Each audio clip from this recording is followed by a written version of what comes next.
All right, welcome into the Week 7 training video where we're going to break down our Week 6 actions. I'll be honest with you, we kind of took a step back on the pre-snap foul awareness situation. We had been doing pretty well on that. We just missed a few things that this week that I can't really explain how we missed these things. So let's refocus on the pre-snap awareness. We get a couple. So here's the first one. They send this back in motion. First off, the receivers aren't even set before they send the back in motion. That would have been a problem, but then the receiver also steps back. So they've got two players in motion. They don't get everybody set. The referee picks this up. This is obviously a correct illegal shift. Deep wing up at the top of the screen. See a reach. This is your responsibility as well. Go ahead and put a flag down on this. But we do get a foul, so that's the good thing. We correctly call this as an illegal shift.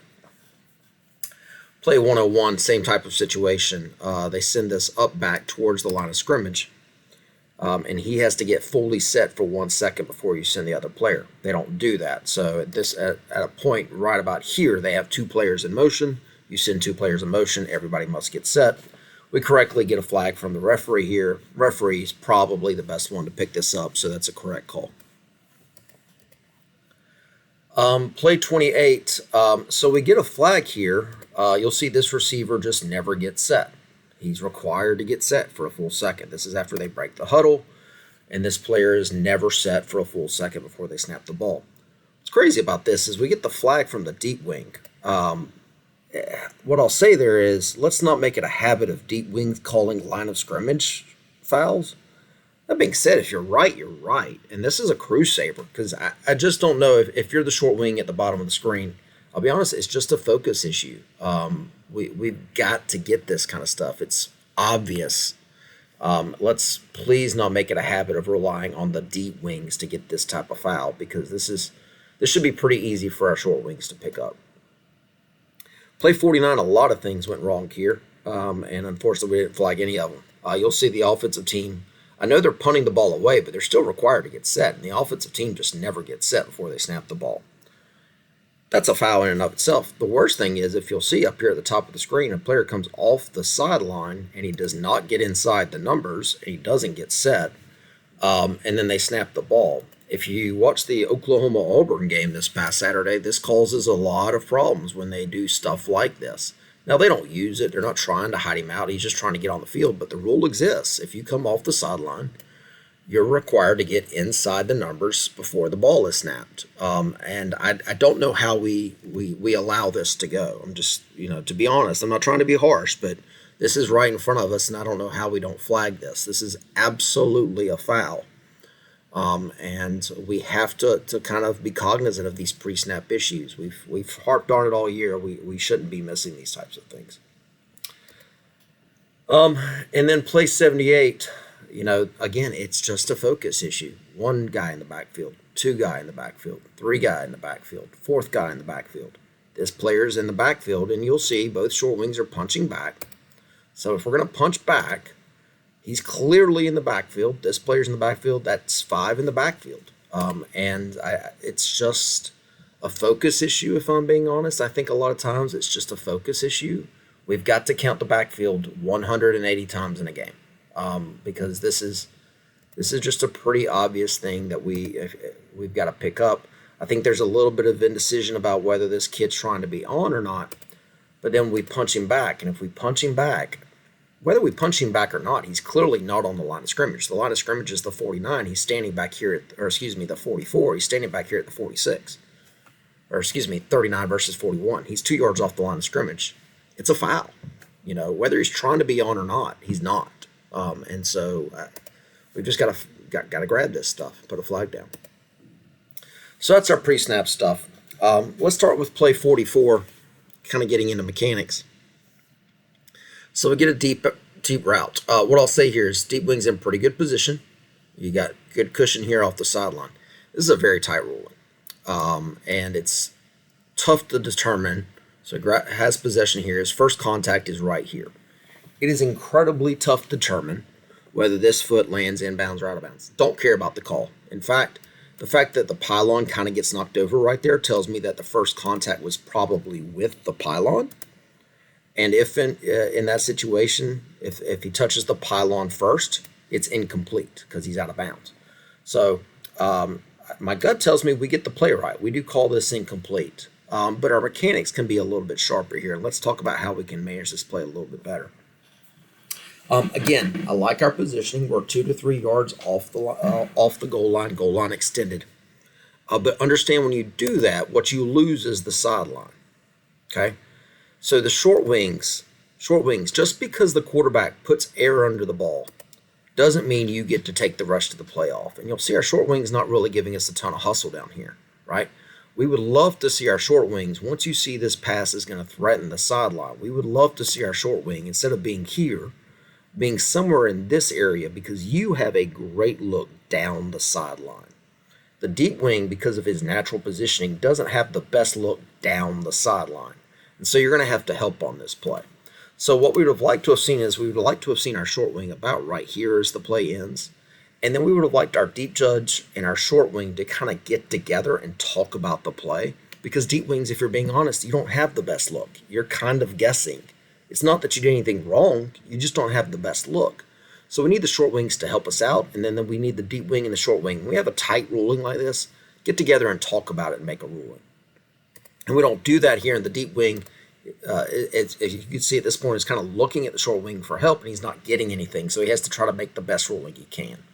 And he rules it incomplete. I think we get the play right, but our mechanics can be a lot sharper here. And you can see we kind of get, if I'm being honest, kind of a weak incomplete signal. And I think that's because we're kind of, we're kind of indecisive because we don't have the best angle, right? So we could have handled that a little bit better on this type of play. Again, we get the play right, but how can we get better mechanically so that we look a little bit better and we get more plays right? Play 87.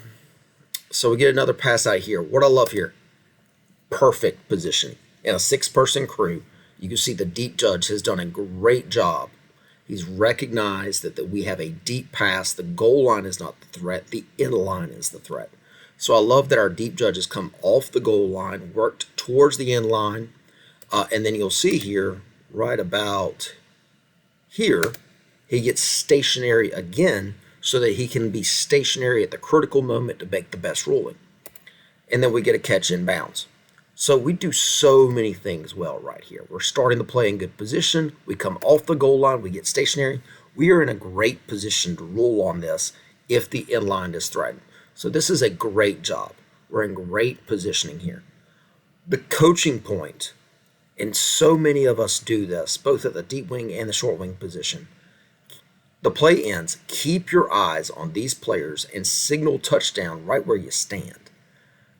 There's a lot that could go on. If this player hits the ground and the ball squirts out, it's incomplete by rule. So we have to keep our eyes on this action. And so many of us do this. This is not the only deep wing that's ever done this. So many of us do this. I don't know why we feel like we have to take our eyes off the players and step up towards the field to signal touchdown. There's no need to do that. It's kind of theatrical. Don't do that. You're in perfect position, man. Right here, right where you're at, you're in perfect position. You did a great job. Keep your eyes on the player and signal touchdown right where you stand. There's no need to walk up to the field to signal touchdown. Again, something we've noticed a lot of our officials doing this year, the big theatrical TD signal where you step up and give this big TD signal. We don't want you to do that. We want you to signal TD right where you're at and keep your eyes on players. Play 39, umpires. How many times the last few weeks I've been harping on us. When this ball is kicked, this player is a full yard offside. It's too much. We've got to call this stuff. And I think we're kind of taking that if in doubt philosophy too far. This player, he's marginally offside, we can allow, but a full yard is too much. We've just got to call this stuff, and I'm going to keep harping on it. I know George was the evaluator of this game, and he's the one that noticed it. He's an umpire. We're in agreement on this. A full yard is too much. Shut it down and call it back. I know they kicked this ball deep, but a full yard is too much. Call it back and call it for encroachment. And the next play, kind of building off of that, and this is something the coach brought to my attention at halftime. And he was like, hey, when the visiting team kicks off, if they go onside, the visiting team's kicker is offside. And I'll let the play run. And you can see when the kicker kicks the ball, he is clearly across the 40-yard line. And he was like, hey, that's illegal. He's a full yard offside. Well, actually, the kicker is allowed to be offside on a kickoff. The kicker, and if they've got a holder that's holding the ball, are exempt from the offside rule. It's in Rule 6. I think it's 663A from when I looked it up. But the kicker and the placeholder, if they decide to have a holder on the kickoff, are allowed to be across the line when the ball is kicked. It's the same thing about the snapper. The snapper is allowed to be in the neutral zone, right? So an interesting question. I just thought I'd brought up in case you hear that in the future, because he's right. The kicker is offside, but the kicker is actually allowed to be offside on a kickoff. He's the one exception to the rule. Well, there's actually two. The holder can also be offside. So we've talked about offsides on kickoffs a lot. Here's an exemption from the rule. Play 97, interesting catch, no catch ruling here. So we get a little flare route out to the outside. And then he gets hit and the ball squirms out. So the question here is, do we have catch fumble or do we have incomplete? And so what are we looking for to transition a catch, catch, no catch ruling? We're looking to see, does the receiver do anything that transition to a runner? And one of the things that can transition him to a runner is if he tucks and turns. So if he completes this tuck and turn before he gets hit, this is a fumble. And we think he does. He tucks, he turns, then he gets hit, then the ball comes out. We think there's enough time here. There's a clear tuck. There's a clear turn. Some people have used the old terminology was football move, common act to the game. So this act of completing the catch, tucking and turning, we're going to say that this should have been ruled a catch fumble. Now, remember the GHSA philosophy. The GHSA philosophy is, if in doubt, incomplete.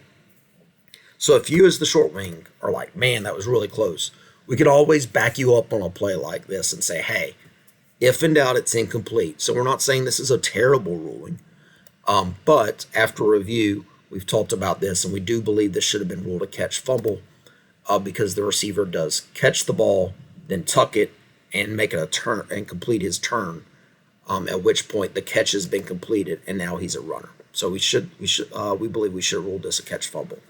Again, if in doubt, incomplete, but this was just over the line of what we would say it would be a catch fumble. And then play 64 is just something, not to harp on this one individual official.